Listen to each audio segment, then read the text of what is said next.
하나님 말씀은 베드로전서 4장 4절부터 6절입니다. 우리 한 목소리로 같이 봉독하겠습니다. 이러므로 너희가 그들과 함께 그런 극한 방탕에 다름질하지 아니하는 것을 그들이 이상히 여겨 비방하나 그들이 산 자와 죽은 자를 심판하기로 예비하신 이에게 사실대로 고하리라. 이를 위하여 죽은 자들에게도 복음이 전파되었으니 이는 육체로 사람으로 심판을 받으나 영으로는 하나님을 따라 살게 하려 함이라. 아멘. 기도드리겠습니다. 살아계신 하나님, 이 시간 하나님 말씀을 전하고 듣습니다. 성령께서 역사하시고 우리를 향해 하나님의 말씀하시는 뜻을 잘 깨달아 알고 또 잘 믿고 따르게 도우소서.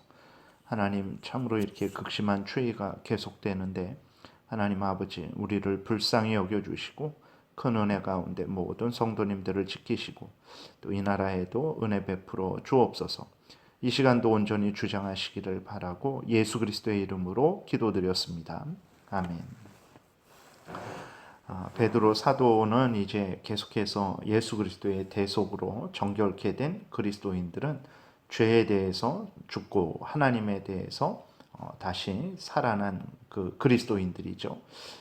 그러한 그리스도인들은 죄를 버리고 하나님을 따라 살아야 함을 말하고 있습니다. 그리고 하나님의 자녀된 자들이 이렇게 죄를 미워하고 멀리하고 또 하나님의 뜻을 따라 살아갈 때 불신자들은 그리스도인들을 이상히 여기고 비방한다라는 것을 미리 알려주어서 그리스도인들로 하여금 당황하지 않게 하고 있는 것이 오늘 본문입니다.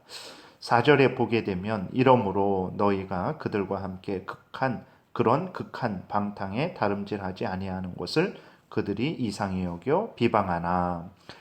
1절부터 3절에 있는 대로 예수 그리스도께서 이제 그리스도인 된 자들을 위해서 대신 죽으셨죠. 그래서 그리스도인 된 자들의 죄를 정결케 하시고 새롭게 거듭나게 하셨습니다. 예수 그리스도의 보혈로 거듭난 그리스도인들이 예수 그리스도의 그 마음, 예수 그리스도께서 죽으신 그 목적대로 죄를 미워하고 버리고 이제는 하나님을 사랑하고 하나님의 뜻을 따라 살아가게 되죠. 그랬을 때 그러한 모습을 보고 불신자들이 왜 그런 그 그리스도인들을 향해서 이제 이상히 여기고 비방한다라는 것입니다. 왜 불신자들이 이상히 여기고 비방을 할까요? 갑자기 모든 사람들이 걸어가는 길, 살아가는 방식, 바로 극한 방탕에 다름질하는 그러한 삶이죠. 그 불신자들과 함께 어제까지 같이 그러한 죄된 탐욕을 따라서 죄성을 따라서 살아가던 사람이 갑자기 극한 방탕을 멈추고 전혀 다른 그러한 하나님의 뜻을 따라서 살아가니까 그 그리스도인들을 이상히 여기게 되는 것입니다. 또 왜 비방합니까? 자신들과 같이 죄된 길을 걸어가지 않으니까. 그로 인해서 자신들의 죄가 드러나니까 이제 그리스도인들을 비방하는 거죠. 더 이상 자신들의 죄를 드러내지 말라고 비방을 하는 것입니다. 하나님의 뜻을 따라서 살아가는 것이 싫어서 그렇게 비방을 하는 것이죠.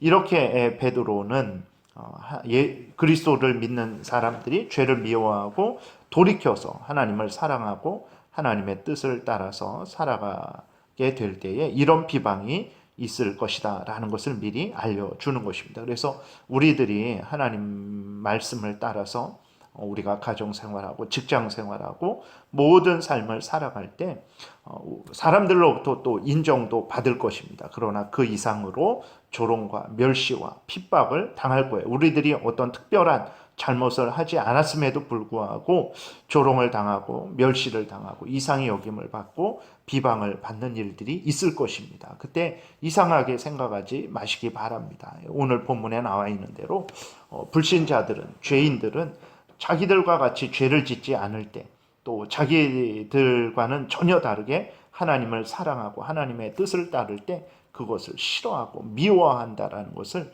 오늘 알려주고 있으니까 하나님 말씀 따라 살아갈 때에 비방당하고 위협당하는 것에 대해서 이상하게 생각하지 마시기를 바랍니다. 그리고 또 이제 베드로는 그리스도인들을 위로하죠. 왜 위로하냐면 그 불신자들이, 불신앙을 가진 자들이 그리스도인들을 비방하고 위협하고 그렇게 멸시할 때에 할지라도, 이 땅에서는 그럴지라도 결국은 그들은 예수 그리스도의 심판대 앞에서 심판을 받게 될 것이기 때문에 두려워하지 말고 계속해서 하나님을 사랑하고 경외하고 하나님 말씀 따라 살아갈 것을 이제 당부하고 있습니다. 5절에 보게 되면 그들이 산 자와 죽은 자를 심판하기로 예비하신 이에게 사실대로 고하리라. 그러니까 그리스도인들을 이상히 여기고 비방하는 자들, 위협했던 자들이 때가 되면 이제 예수 그리스도의 심판대 앞에 서게 될 것이죠. 그리고 예수 그리스도의 어미하신 심판대 앞에서 자신들의 불의를 숨김없이 다 직고하게 될 것입니다. 결국은 스스로 자신들의 죄를 고백할 것이고 그에 상응하는 형벌을 받을 것입니다. 그렇기 때문에 성도들은 그 현재의 박해자들을 승리자로 생각하지 말라라는 거예요. 그들이 지금은 이상히 여기고 조롱하고 멸시하고 위협하고 심지어 그리스도인들의 생명을 빼앗을지라도 그러한 모든 범죄 행위에 대해서 살아계신 하나님께서 살펴보고 계시고 때가 되면 그들에게 공의로 심판하실 것이기 때문에 걱정하지 말고 두려워하지 말고 계속해서 하나님의 말씀을 따라서 살아가라고 이야기하고 있는 것입니다. 6절에 보게 되면 이를 위하여 죽은 자들에게도 복음이 전파되었으니 이는 육체로는 사람으로 심판을 받으나 영으로는 하나님을 따라 살게 하려 함이라. 이를 위하여 죽은 자들에게도 복음이 전파되었으니 그랬을 때에 이를 위하여라는 것은 이제 1, 2, 3절 하나님이 이제 예수 그리스도 안에서 그리스도인들로 하여금 하나님을 경외하고 하나님의 뜻을 따라 살아가게 하려고 또 그들의 영혼을 구원하려고 하나님께서 그들에게 죽은 자들에게 다시 말해서 이미 믿었는데 이제 이미 지금은 죽은 자들이죠. 그래서 그들에게도 복음이 전파되었다라고 이렇게 말씀을 하고 있는 것입니다. 즉 먼저 죽은 그리스도인들을 말하는 거예요. 죽은 자들이라는 것은 그들은 4절처럼 불신앙을 가진 자들로부터 조롱을 받고 멸시를 받고 또 위협을 당하다 죽었습니다. 인간의 눈으로 보면 이들은 사람으로 심판을 받은 것이죠. 사람에게 심판을 받은 것입니다. 그러니까 불신자들에게 이제 조롱과 멸시와 위협과 비방을 받은 것이죠. 불신자들의 위협에 죽은 것과 같은 것입니다. 그러나 믿음의 눈을 뜨게 되면 그리스도인들, 먼저 죽은 그리스도인들, 이 땅에서 고난을 당하고 핍박을 당하다 죽은 그리스도인들은 어떤 사람들입니까? 하나님 앞에서 산 사람들이죠. 죽은 자들이 아닙니다. 하나님 앞에서 산 사람들입니다. 지금 또 하나님과 함께 천국에서 영광을 누리고 있는 것이죠. 하나님으로부터 그들은 죄 용서를 받은 자들이고 하나님의 자녀가 된 자들이고 하나님의 은혜를 소유한 자들이고 또 하나님의 뜻대로 살아간 자들이죠.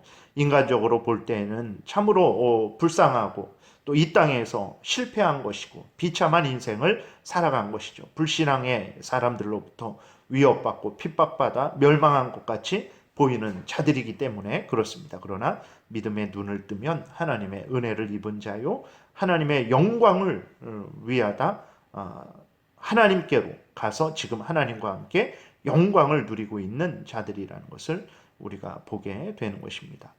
이러한 사실을 또 알려줌으로 말미암아서 지금 예수 그리스도 믿는 것 때문에 고난을 당하는 그 성도들, 흩어져서 나그네처럼 살아가는 성도들에게 위로를 주고 또 힘을 주고 또 지금 위협과 핍박을 당하고 있을지라도 이제 자신들은 그리스도인들은 하나님의 자녀요 하나님의 은혜로 다시 산 자들이라는 것을 이제 알려주는 것이죠. 그래서 위로하고 격려해서 끝까지 낙심하지 말고 위협과 조롱 속에서도 변함없이 한결같이 이제 하나님을 믿고 경외하는 신앙생활 하게 하려고 베드로가 또 그리스도인들에게 이러한 하나님의 말씀을 전하는 것입니다. 이것은 또 우리들에게도 같은 의미로 하나님께서 기록하셔서 우리에게 알려주고 있는 것입니다. 우리 그리스도인들이 이 땅에서 불신앙을 가진 사람들에게 사탄 마귀와 그 무리들에게 이제 여러 가지 조롱을 당하고 비방을 당하지만 그러나 여러분 믿음의 눈을 뜨시기 바랍니다. 우리들은 이 세상에서 실패한 자들이 아니라 진짜 성공한 자들이라는 것을 우리가 기억을 해야 되는 것입니다. 우리의 영혼은 예수 그리스도의 보혈로 정결케 씻김 받은 영혼들이고 우리들은 살아계신 하나님의 자녀가 된 자들입니다. 우리들은 하나님의 은혜를 받고 있는 자들이고 하나님의 말씀을 따라서 살아가고 있는 그것이 하나님의 영광을 드러내고 하나님의 나라를 확장하고 있는 일이라는 것을 기억을 해야 됩니다. 그래서 조롱을 받고 멸시를 받고 위협을 받을 때에 낙심하지 마시기 바랍니다. 결국은 우리는 하나님과 함께 영생을 영광 중에 누리게 될 것이기 때문에 그렇습니다. 세상에서는 실패한 것처럼 보이지만 믿음의 눈을 뜨십시오. 우리처럼 성공한 사람들이 없습니다. 그러므로 힘을 내시고 또 위로를 얻으시고 용기를 또 내시고 그래서 계속해서 하나님의 뜻을 따라서 하나님을 경외하며 살아가시는 여러분들 되시기를 바랍니다. 기도드리겠습니다. 살아계신 하나님, 이러한 복된 삶을 살게 하시기 위해서 우리에게 복음을 전해주시고 복음을 믿는 우리들의 죄를 용서하여 주시고 하나님의 자녀 삼아 주시고 계속해서 변함없이 우리와 동행하여 주시고 힘 주시고 위로해 주시고 또 우리의 생명이 끝나는 그날에 우리를 천국으로 인도하여 주셔서 영광 중에 영생을 누리게 하실 것에 대해서 감사를 드립니다. 이러한 은혜가 우리에게 주어졌다라는 것을 늘 잊지 말게 도우소서. 이 땅에서 여러 가지 조롱과 멸시와 핍박을 받을 때에 당황하지 말게 도우소서. 이 세상에서는 비록 우리가 실패자요 나그네처럼 살아갈지라도 그러나 잠시 잠깐 후면 하나님과 함께 영광 중에 영생을 누리는 또 새하늘과 새 땅에서 영원토록 하나님과 함께 또 우리 구주 예수 그리스도와 함께 복된 삶을 살 것임을 늘 기억함으로 말미암아 힘을 내고 그래서 하나님이 맡겨주신 각각의 사명들을 우리들의 사명들을 잘 감당하고 완수하는 은혜를 내려주시고 또 우리 모두가 되게 도와주옵소서. 하나님께 감사드리고 예수 그리스도의 이름으로 기도드렸습니다. 아멘.